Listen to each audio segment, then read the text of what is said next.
Okay, we'll get started. Welcome and thanks for coming. My name is Nicole Doherty and I'm co-founder of Unfold Yoga and Wellness. Unfold brings yoga, meditation, and mindfulness classes and presentations to companies. We started in Chicago and now through the wonders of virtual learning, we are all around the country and all around the world. We have free classes every Tuesday and Thursday, and we've had people from Switzerland and Australia and the UK. So that's been really fun and a really big surprise that we've seen over the past 4 weeks where we're all working from home digitally to be able to connect with people globally and around the country. So welcome to you and thank you for joining. Please use the chat box now and throughout the presentation. I'll be glancing at it. So if you have any burning questions about something specific on a slide, I'll try to answer them immediately. And then I'll save some time at the end to answer questions for you. Okay. Here's an outline of what we're going to talk about today, and I have some cartoons sprinkled into the presentation.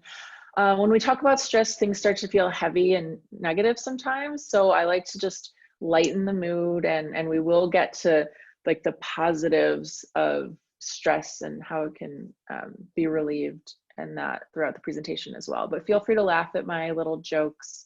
They're there for you to just kind of have a sense of humor. Here's an outline though of what we're talking about today. We're talking about how stress, work-specific stress affects you, and then how that bleeds into your home life. And that's just so applicable now as we're all working from home and these distractions are all kind of weaving together. Work stress and home stress are becoming one, it seems. How stress can affect your professional competence. And how we can overcome that. I'll give you solutions and real live techniques to help you out both in the moment of a stressful situation and also to do during moments of quiet and calm. How self-awareness is a big idea in this world of mindfulness, how we can be aware of ourselves, our bodies, our minds, our tendencies and our habits, and how that can help us affect a positive stress response. Let's talk briefly about the stress spiral, how when we get like a little bit of stress isn't that big of a deal, but if we're looped into a stress cycle where we can't get out of it, where we're ruminating in the middle of the night, when we're thinking about the same things day by day, I mean, now 4 weeks at home, now week by week, how that can really build up and accumulate. And how anxiety is different than stress, but that they're linked. And how you can learn to identify your stress triggers, which might be different than mine, might be different than someone else. So that's why I said have a little piece of paper nearby or something to write down so you can make this applicable to you and your life. So you can take some positive steps moving forward. So you'll write down what are your stress triggers. I'll give you some examples. We'll talk about poorly managed stress versus properly managed stress. There are ways to have the same amount of stress in your life, deal with them negatively and positively. So how can you even decide what that is and how can you move forward? And at the end will be our mindfulness practices. I'll define mindfulness for you, and then we'll do a little bit of mindful movements, kind of a yoga practice, a little bit of mindful movement, stretching, mindful breathing, and then a short meditation at the end. Okay. So today's session will help you understand how your body responds to stress. Again, I'll give you some generals about how the human body reacts, and then I'll ask you to investigate in your own body how you respond to stress. And then I'll give you some concrete techniques that you can use moving forward. So just as a brief overview, I'm speaking through the lens of mindfulness and mindfulness meditation, mindfulness movement. I'm a former attorney, so I had many years of school and being stressed out there, and then years as a working attorney, working with people who are inherently very stressed themselves, and in a court system that just inherently holds stress, and kind of being around stress take a toll on me. And even just sitting in a chair, staring at a computer screen for many hours a day has its toll too. So there are these like mental stressors and then physical stressors too within the working world that can build up in our bodies. So I had always been a relatively healthy person. I've been doing yoga for about 20 years. But about 10 years ago, when I was working at my law firm, I started to get these stress migraines, and I had never had a migraine before. I rarely even had headaches. So it was very strange. And it's called an optic migraine. So my vision got blurry. And it was scary to me. I had never experienced that before, never even heard of that before. And I went to my doctor, and he said that it was an optic migraine and it was brought on by stress. And I was like, okay, well, now we know what it is. It's not something scarier than that. That's okay. So labeling something and identifying something is a way to kind of relieve stress. But I asked him what I could do to stop these. I can't just quit my job and not have stress in my life. So he says, well, you can't really stop a migraine once it's come on. You just ride it out and maybe take a leave or something and hope for the best. And I thought that was pretty bad, a bad diagnosis. So after that, I started getting deeper into meditation. The yoga practice helps build the body and can relieve stress, like that physical stress. So maybe you don't do yoga, but maybe you run, or maybe you go bowling, or whatever that physical activity is for you. That's a way to relieve stress.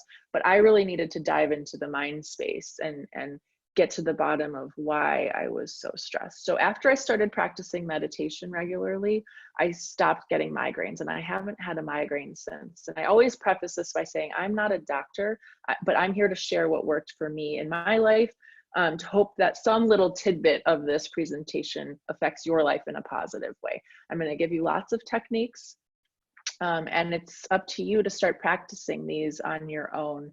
An hour is a lovely time for us to de-stress altogether, but it's not enough to like eliminate the stress in your life. So I'll ask you at the end to think about how you can practice this going forward to make impactful changes in your life. I have a few definitions here. I think it's nice to see things clearly before we dive into them. And this is where I'll just start to ask you, what are your stress triggers? So as I read through this definition, just think about how it might affect you in your life. If you want to jot down notes or chat me in the chat box with a question, you can, or a comment too. And again, noting that the chat box has an option to go to all attendees. So sometimes it's nice to share our experiences with others, and sometimes you don't want to. You want to keep that in, and that's fine too.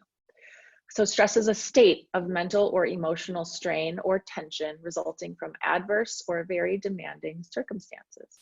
I like just putting this definition out there because it's so simple. There's no negative connotation. It's just, it is what it is.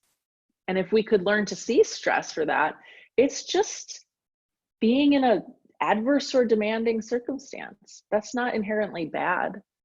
If we're going to live in the world and participate, we're going to find ourselves in some demanding circumstances, some sticky circumstances, and that's not necessarily a bad thing.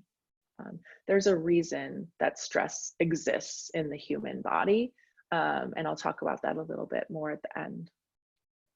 All right, another cartoon for you. What the hell is that? Oh, it's just my mind, no big deal. I feel like this is me when I'm not meditating. So there's all this stuff in the mind that seems to get jumbled together.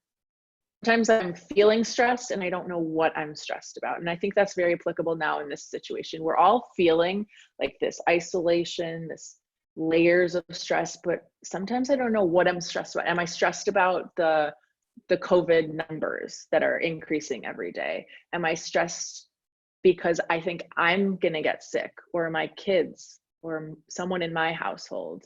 Am I stressed because my parents or anyone of their generation might get sick? Or am I stressed about not being able to live life like I used to and go to your office instead of being here virtually, or whatever life looks like? So identifying what is in that jumble is step one of understanding stress. So instead of seeing this like jumble of colors, through mindfulness and meditation, we learn to smooth it out so that we can see the colors clearly and see what's there. So I think of these colors as just different aspects of life. The red is the work stress that's happening. The purple is home stress. The yellow is stress of what's going on in the world. And those things, when they're jumbled together, you don't really understand why you're stressed. So I like to say, through understanding stress and your stress triggers, through practicing a little bit of mindfulness and meditation, you learn not to erase the colors that are there, you learn to smooth them out. So it's more of a rainbow. And at any point of the day, a different color might be a little brighter in your mind. That stress might be triggering you more. But at least now you can see, oh, this work problem is front and center. This red color is front and center in my mind, and I need to deal with that first. I don't need to worry about, home or COVID or whatever. Okay. So we're going to learn how to not remove stress entirely from our lives, but we're going to learn how to manage it better and see it more clearly.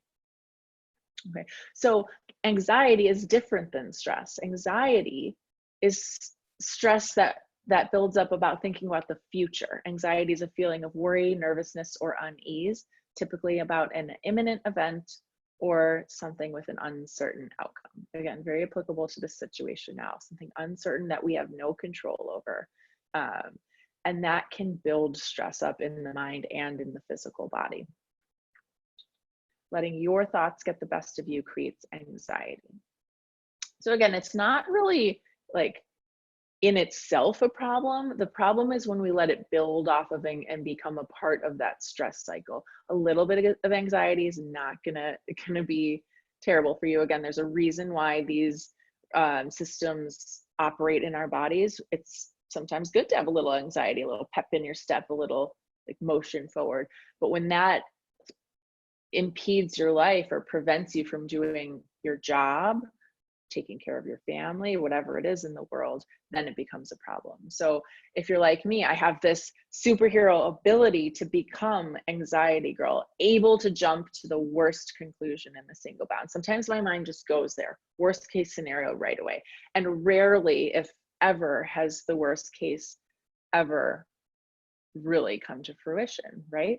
It can be an interesting thought process to allow yourself to go there, but we have to learn how to rein it back in, to say, okay, even though there's a crisis going on in the world, or maybe we're not even dealing with COVID, maybe there's a work project and you're just thinking, oh, I'm gonna blow this deadline, or I'm gonna fail this project, or whatever. You go to that worst case scenario. If you can realize you're doing that, take a step back and maybe laugh about it a little bit. That's why I put the cartoon there. Just get out of that mindset. You can start to backtrack and undo some of that stress thinking. Okay, so I have a list here of external and internal triggers that could cause stress at work. And you're welcome to build off of this list if you want to write down some of your stress triggers. Like I said at the beginning, your stress triggers will be different than mine, then will be different than your coworker or whoever. So please make this personal to you. And if you don't want to do this exercise now, you can think about it and perhaps write it down later. So we could be stressed for a number of reasons, and a number of reasons in the workplace. So we have deadlines, we have the amount of work you have. Some of us are stressed by having too much work. Some of us are stressed having not enough work right now, or being uncertain. I have self-employed clients or people who work on commission or something like that. They're stressed about not having enough work. So notice what that is for you. If you're client facing, managing clients, there's stress that could come from internal office relationships, even though we're remote. I know a lot of people are still stressed about the weekly or daily Zoom meetings, or we still have those relationships to build on. Expectations of your bosses, or worries about climbing the ladder, or whatever you have. So those are external. They're kind of coming from other people giving you work, people you have to talk to. But then there are internal triggers that come just from within. So what's your mindset about the work you have to do? Are you feeling competitive? Are you feeling lazy? Whatever that is for you. Perhaps this feeling of uncertainty within your own job, the job that you can do, expectations you set from yourself, beliefs and fears that all build up within your body. So both external and internal triggers can cause stress and can fester stress. And so we'll need to look at both to learn how to chip away at it. what can you kind of delete from this list as we go? Because some things we might think of as a big stressor, and in reality, they're not. So can you just like let go of those fears? It's hard, it takes time, but all these things aren't permanent, and you're able to adjust as you go. Okay, so not only are we stressed at work, but we also bring stress home. And my next slide will talk about that blurred line. But if you're like me, you tend to put your kids to bed and then log on to your computer, and then that turns into thoughts about work kind of bleeding into bedtime or first thing in the morning, or you're out for a jog and you're thinking about a work problem. And again, this necessarily isn't bad, but it could lead to this rumination, this stress spiral. So when you do have a stressful job, it takes a lot of brain power throughout your day. You're thinking logically, you're thinking, solving problems, answering emails, all the stuff you have to do through your workday. And it's hard to just shut that off. It's hard to have a brain go full speed ahead and then stop at 5 p.m. and leave and attend to your kids. When you're working long hours, you often put yourself on the back burner, less time for self-care, connecting with friends and family, or doing things that cause you pleasure. And then again, stress isn't the problem, but unmanaged stress can negatively impact those relationships, that home life. When we're talking about work-life balance, it's not just work that's affected. And so now our new reality is we're all working from home, and these lines are very blurred. So if you're like me, I have 2 toddlers at home, and I've had sessions like this where a kid has run in, and I just trust that, my husband will be able to drag him out, and I'll do the same for him, and we make it work, and we're all just doing our best. And so now is a really good time actually to practice these things. Practice being kind and gentle with yourself, so that opens you up to do some good work and be productive, but also be present when you're at home. We all have different distractions. Like I said, I have kids. Maybe you have a dog that just keeps barking while you're on your Zoom call, or you go throw in some laundry in the middle of your workday. That's not a bad thing. We can kind of make this work, but we have to learn how to separate our time so that we're working when we're supposed to be working, and we're tending to our families and our homes when we need to be doing that. Okay, so like I said, this line is blurred, and when we're constantly having our mind in that stress cycle, we're thinking about work in the middle of the night. And that rarely is productive or helpful, but it happens to all of us. It's our human brain. But we'll learn some tricks and tools to stop that from happening, so that you train your mind to understand that when I'm working, and my mind can think about all these like difficult problems I need to solve. And when I'm not working, my brain and my nervous system understand that it's okay to relax. Now is not the time to be thinking about that work problem. So work can affect your professional competence in many different ways. A big way is just, we all feel like when that blur of colors is in our mind, we're more inclined to kind of multitask and try to attack 4 colors at once, rather than just sitting down and focusing on one thing at a time. It can affect your time management, efficiency, productivity, your communication with other people. When you're stressed, other people feed off of that. The tone of your emails, the tone of your voice, that can affect other people and can build stress within an office group. And then finally, your mental and physical health and well-being can be affected. Okay. There are 2 types of stress responses in the human body. One is called the acute stress response. It's more immediate, it's more now. And then the chronic stress response happens when you're in that stress loop for a long time. So again, I want this to be very applicable to your life. So if you want to write down notes about how you feel when you have that immediate stress response, sometimes for me, I shrug my shoulders. I feel that tightness up here. I clench my jaw. Sometimes I even hold my breath when I don't know that I'm doing it. So this is your body's immediate reaction to stress, and it's not always a bad thing. We want a fight or flight response. So perhaps if you see a tiger, he's coming right at you, you want that fight or flight response to run and hide or get away, right? That's a good thing. And it could even be a good thing at work. keeps you on your toes. You have a deadline, someone sprung a new deadline on you and you're like, okay, let's get this done. A little bit of stress might not be a bad thing.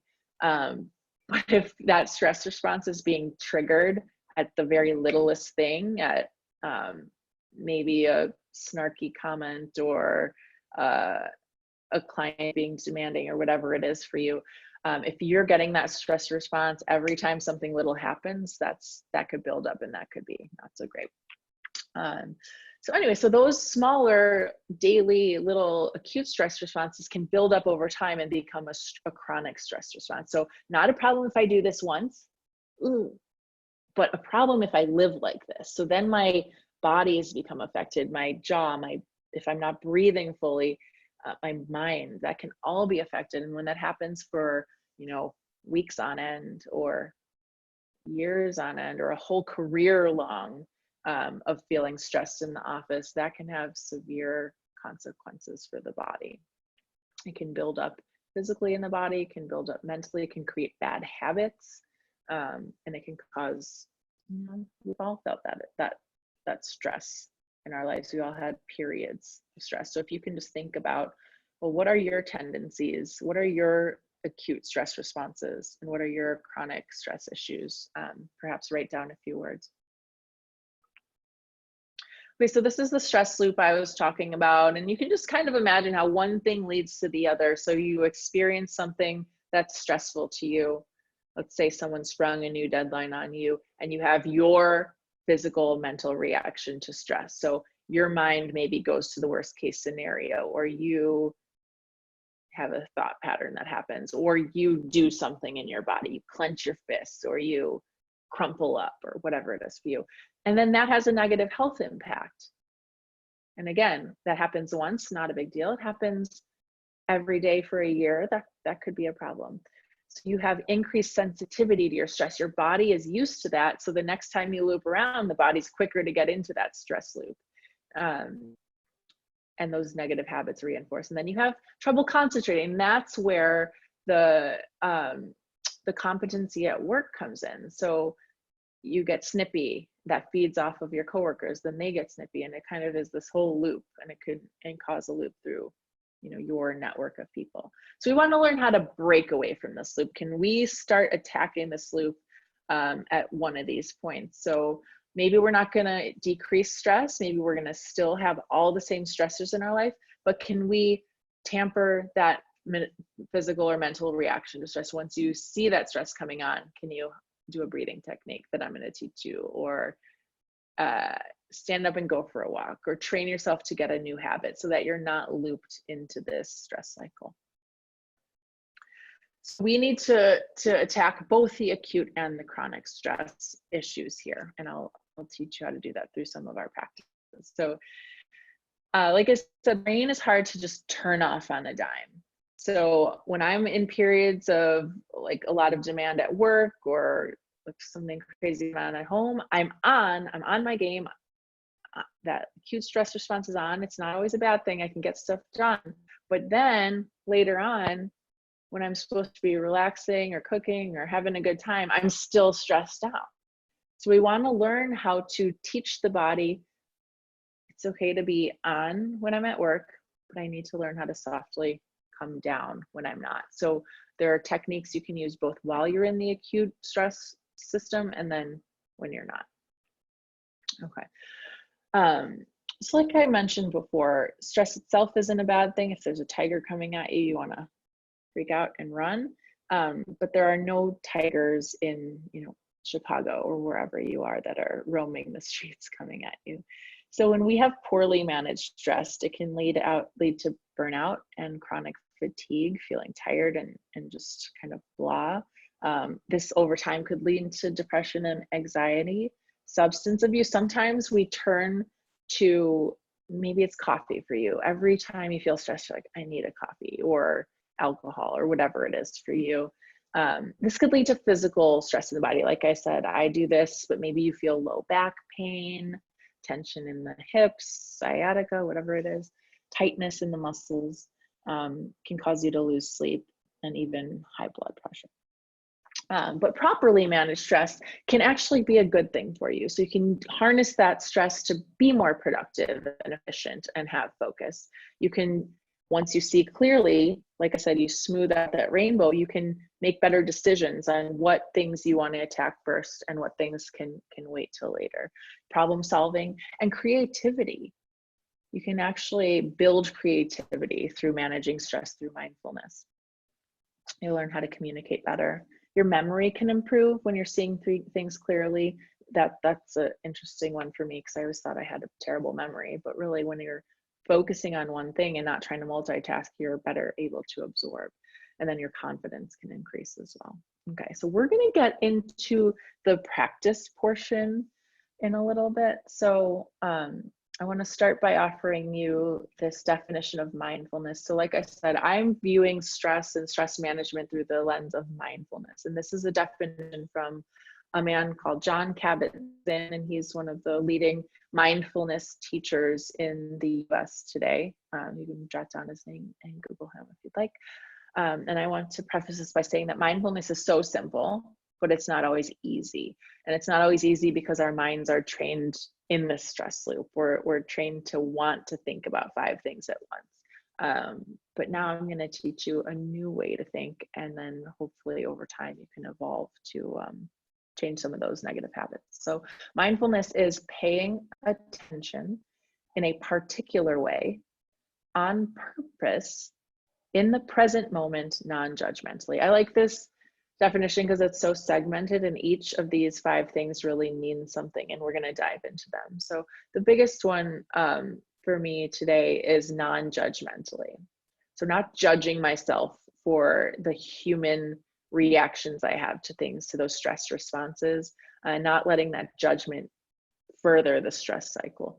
So we're going to do some practices today to pay attention, focus on one thing at a time, on purpose, be in the present moment, and see what that leads to, see what comes of it.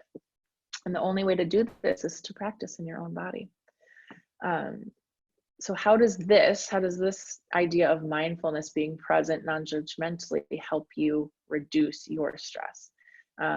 It can allow you to see things more clearly in your mind. You can develop some sensitivity. You can understand what your stress response is. Maybe you didn't even know you had a stress response, and through sitting and observing, you'll understand what that is. Once you see it, then you can change it.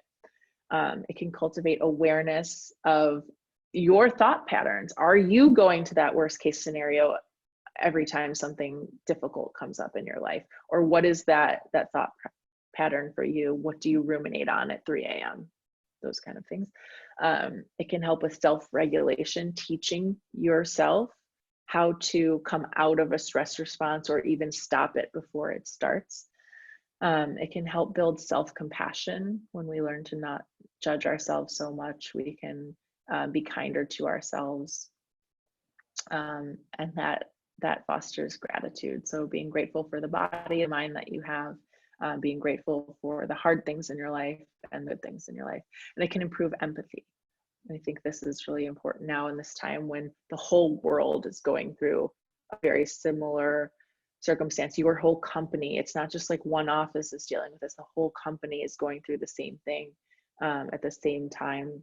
So we can learn to empathize with other people, care for other people, not judge other people.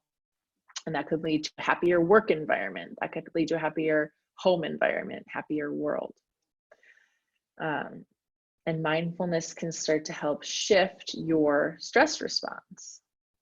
It can empower you to pause before reacting, pause before thinking about that worst case scenario. That gap increases that reaction time. So you're not just snapping at someone, you're taking a moment, you're breathing, and then you're responding clearly with kindness, clarity.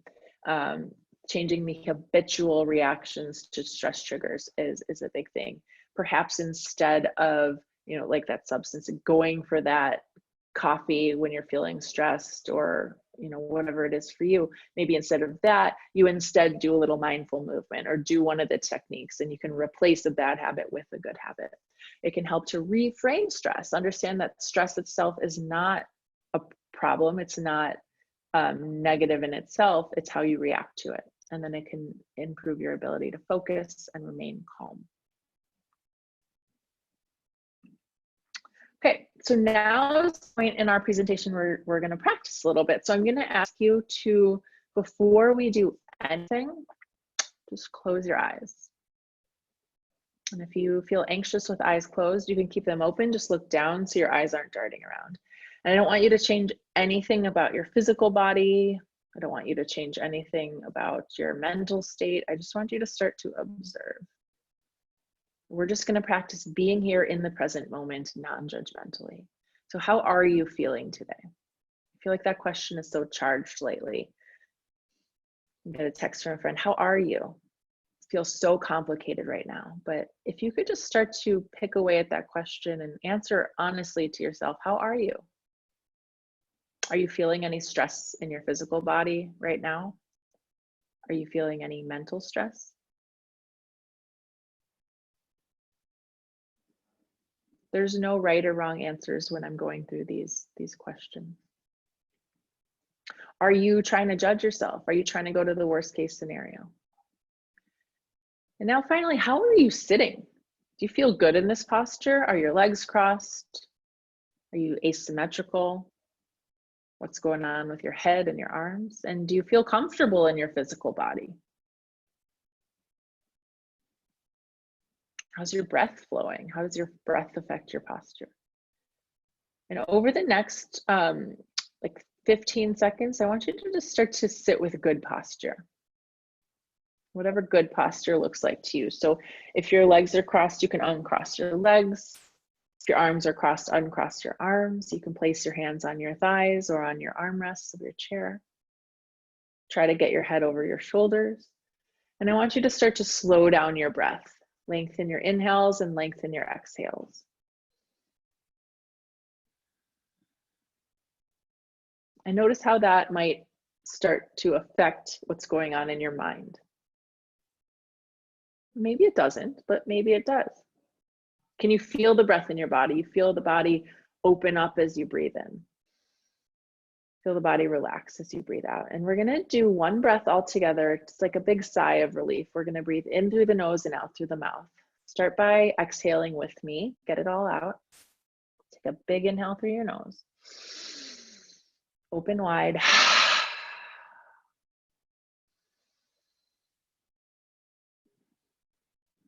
And when you're ready, you can open your eyes. So I love that I can't see you. You can do those exhales and not feel silly or goofy. If there's kids around you or spouses or anybody, they can join in this practice with you.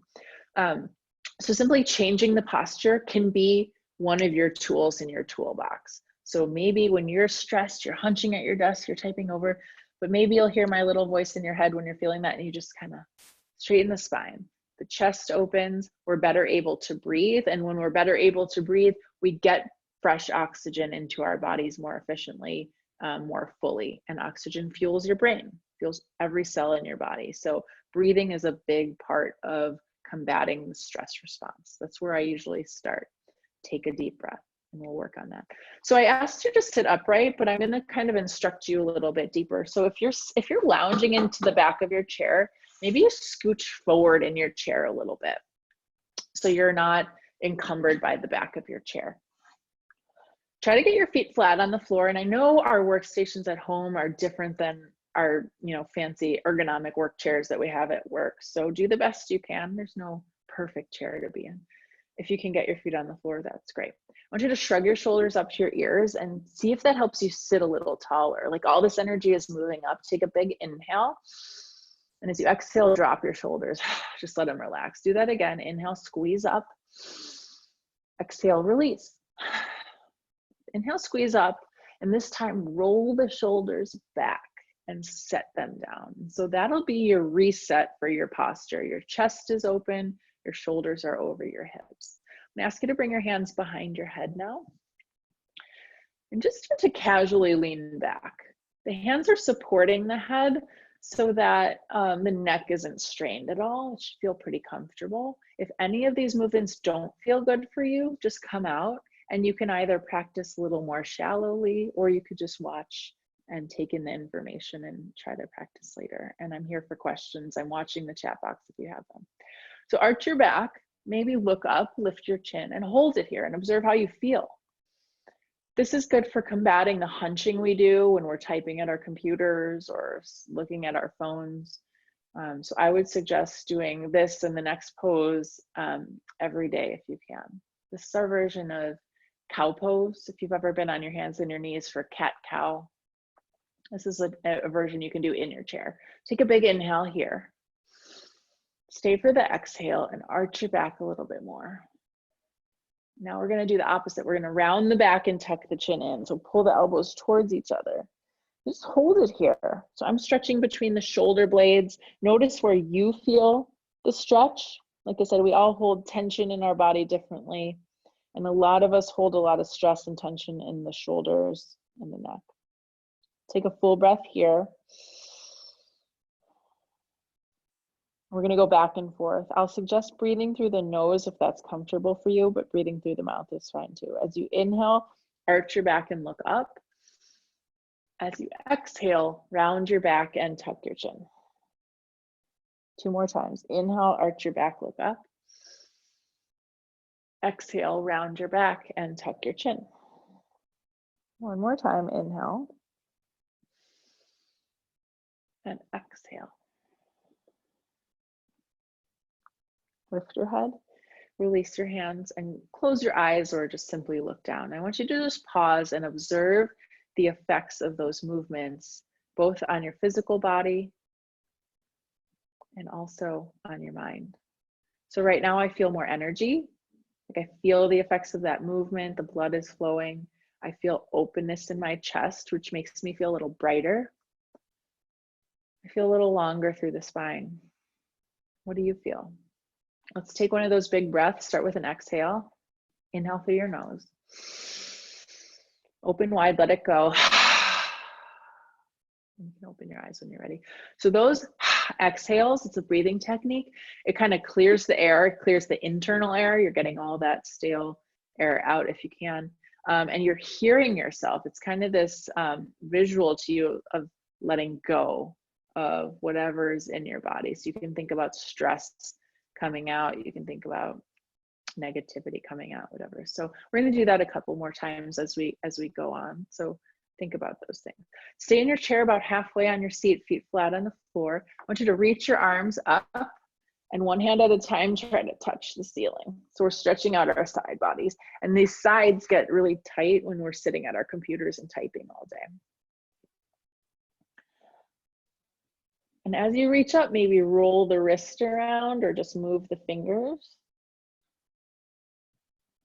I hold tension in my forearms and in my fingers. And if you're used to clenching or just typing a lot, swiping a lot, I know I'm on my devices more than ever over these past 4 weeks, which I'm trying to combat. So then eventually even out your arms, clasp your hands into a fist and turn the fist inside out. You're gonna push your palms up, but pull your shoulders down. Pause here and you see if you can straighten your arms. If you can't, they could be a little bit bent. We're gonna lean to the right and hold it here. Relax your head, relax your face. You can gaze forward at the screen or you can look up, your choice, and breathe into your left ribs. So when we open up this area in the rib cage, it helps to aid our breathing and it can help increase our lung capacity over time.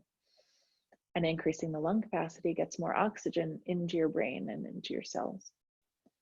Take one more full breath here. As you exhale, curve a little more, stretch a little more. And as you inhale, sit upright and regroup. We're going to do the other side. So when you're ready, lean to the left. Relax your head and your face. So we want to learn to unclench the muscles that we don't need to be working. Relax. And then work. The left side of the body is working. Those muscles are squeezing. And the right side is stretching. Opening up in between each of those right ribs. Push out through your palms if you can. Take one more breath. And then slowly come back upright and release. Release your hands. You can roll them out, shake them out. So that's a great stretch for the sides. And then also, like I said, for the wrists. So when you're typing a lot, the wrists don't forget about these small body parts that can harbor stress and tension. Even a little self-massage can go a long way. So those rolls I like, and then just kind of give yourself a squeeze every once in a while. Okay. We're going to do a twist now. So stay seated where you are. If you have armrests on your chair, we'll use them. And if you don't have armrests, you can use the side of your chair. Sit upright, take a big inhale. And as you exhale, we'll twist to the right. You're going to look at the wall to your right or window. Your right hand is going to be on an armrest, or it's going to grab the seat. The left hand is going to grab your thigh. And we're going to use our hands to help us twist. Don't let the hips twist with you. I want the hips to stay where they are. So look to your right, sit tall, inhale. And as you exhale, twist a little bit. And it's optional to look over your back shoulder. Take a couple breaths here. Every inhale, sit a little taller. Every exhale, twist a little deeper. Can you pull your belly in and feel those muscles working to help you twist? Can you use your arms to help you twist? And face forward and reset. My knees scooched a little bit, so I'm going to even out my hips, and we'll do the other side. So twist to your left. The left hand is on the armrest. The right hand is grabbing your thigh. Look to the wall to your right, sit tall, inhale. As you exhale, it's optional to look over your back shoulder and twist a little deeper. I'm using my hands and I'm using my belly muscles to help me twist. We don't want to round when we twist. That can aid in the pain in the low back. So lift up through the head as you twist. I think of it as like a candy cane spiral. Last breath here. And then slowly face forward. Good. Clasp your hands, roll the wrists out. I like to think about one wrist going forward, then the other. And you might feel some crackles in your fingers, so it's okay. And then do the opposite, pull back. So for some of us, this feels like a tongue twister, like tap your head and rub your belly at the same time. So if you don't get the hang of it now, that's okay. It's just a nice way to roll the wrists out. Okay, good. I'm going to ask you to stand up if you'd like. So follow me and you can stand up and either push your chair into your desk or just come behind your chair if you can. You're going to place your hands on your chair and you're going to walk your body back in space. So we're going to make like an L shape with the body. This is a good all body stretch. So if you're someone who has tension, stress tension in the shoulders and neck, this is great for that. For someone who holds tension in the low back and the hips, this is wonderful for that too. So the knees will be a little bit bent and you're gonna push your hips back to the wall behind you. I want your ears to be about in line with your upper arms, but if you need to lift up a little, that's fine. If you don't wanna do a chair, you can put your hands on a wall and do a similar thing. So with knees bent, push your hips back. Take a slow, deep breath here. And then slowly start to straighten the legs if you can. So this will get into the hamstrings a little bit. And this gets tight when we sit all day, or when we sit a lot of the day. And then you can bend the knees again and straighten the legs. Just take your time playing with the hamstrings. And slowly lift your head and walk forward. Okay, I want you to have enough room in front of your chair so that you're not touching it. So just back off. So we're going to move the arms up and we're going to swing them down. And I don't want you to inadvertently hit something. So if you need to kind of walk to the side of your desk, you can do that. Okay, I'm going to ask you to bend your knees like you're sitting in a fake chair. Okay, you're going to bring the arms forward. So maybe your shoulders will stop you here, but maybe you want to lift them up and stretch your shoulders. Look straight ahead, take a big inhale. And as you exhale, just move the arms down and back. We'll do that again. As you inhale, lift the arms up. As you exhale, move the arms down and back. Okay, so you're going to keep doing this. Inhales up, exhales, you can even swing them, or you can be more controlled. There's like this little bounce here. So maybe you stop here. Maybe this is enough. And those exhales, maybe you'll do through the mouth, like we did before. Imagine yourself getting rid of any stress or tension. Maybe you want to go a little deeper with me. So as you inhale, the arms come up. As you exhale, the whole body can come down, and you decide how far your body goes. Again, be safe with stuff that's around you, back away from your chair, and only do as much movement as you want. We're going to do this 3 times. Knees are a little bit bent, arms are up. Take a big inhale. As you exhale, release. Inhale up.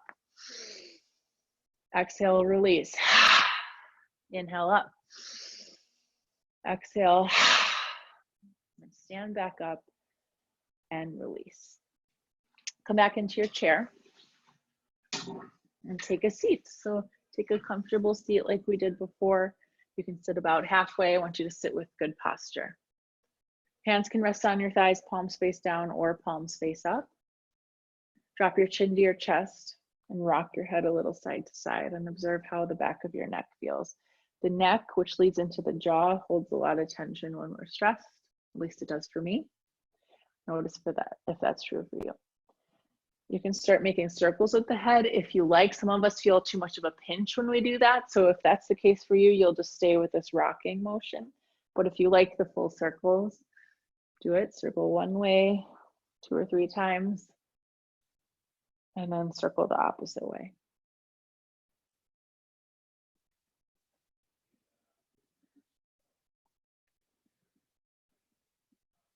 And then lift your head back up. Close your eyes if they're not already. And I want you to just pay attention to your breath. Observe how you're breathing today. Are you breathing through your nose or your mouth? What's your default? There's no right answers. I'll lead you through a breathing technique as we get a little more into this slow meditation. So just observe how you feel. How does your physical body feel after those movements? What types of thoughts are running around in your mind? How's the breath flowing? And then can you slowly start to deepen the breath? I'll suggest breathing in and out through the nose, but breathing through the mouth is fine. I want you to start to count in your mind as you breathe in. So as you breathe in, can you count to 3? As you breathe out, can you count to 3? So try to maintain that even inhale and exhale. And I want you to start to push the breath down into your belly. So if you like, you can place one hand on your belly as feedback. And when you breathe in for that count of 3, feel the hand expand. Feel the belly move into the hand. You breathe out, the belly comes back to neutral. So keep breathing this way. And if breathing to 3 is too easy for you, you can count to 4 or 5 instead. If breathing to 3 is too difficult today, you can do a count of 2 or 1. And all of us are going to count differently. It's not like a specific 3 seconds. It's your count of 3. So slow it down. And a big stress relieving tool with the breath is to learn how to emphasize the exhale. Like we've been doing with our sighs, the exhale has a really cathartic effect on the body, and it also has a chemical effect on the body. It teaches the nervous system to calm down. It tells the nervous system, there's no tiger coming at me right now. I don't need that fight or flight response. Because when there is a tiger coming at you, you can't take a deep breath. Your body won't allow it. So now we're able to, so let's enjoy it and practice it. So in it, we're going to build off of that, counting to 3 on each side. We're going to keep the inhale at a 3, but we're going to start to expand the exhale to a count of 4 or 5 or 6. And I'll count you through the first few rounds, and then you can breathe on your own. Exhale everything out. Start a breath in. 2, 3, exhale, 2, 3, 4. Inhale, 2, 3, exhale, 2, 3, 4. Inhale, 2, 3, exhale, 2, 3, 4, 5. Inhale, 2, 3, exhale, 2, 3, 4, 5. So keep going. Again, your count can be off mine a little bit. That's okay. I want you to just elongate the exhale. Maybe you get to 6 on the exhale or further. So we can all play with different ratios, but I want your exhale to be longer than your inhale.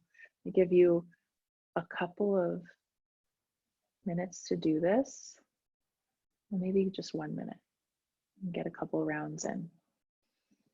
Inhale for 3 and exhale for longer than 3.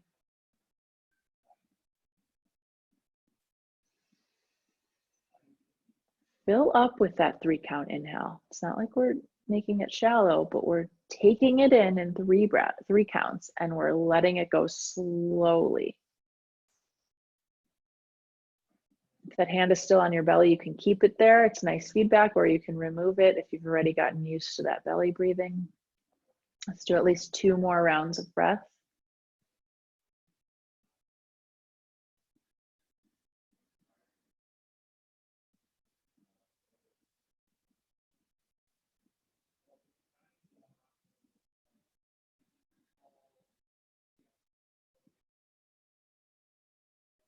When you're done with your rounds, come back to your natural way of breathing. So no longer counting, no longer elongating the breath.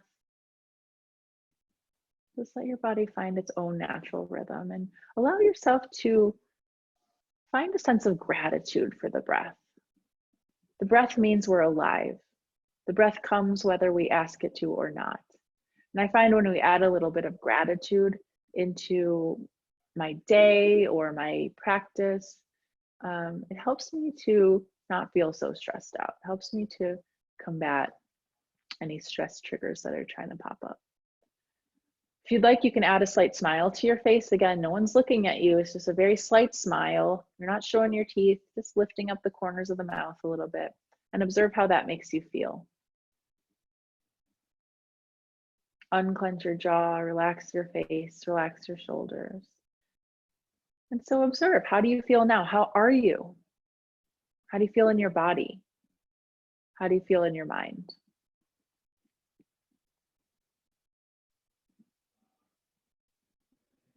Just let some of these ideas settle in. Maybe there was one movement that you really enjoyed that you could add to your daily routine.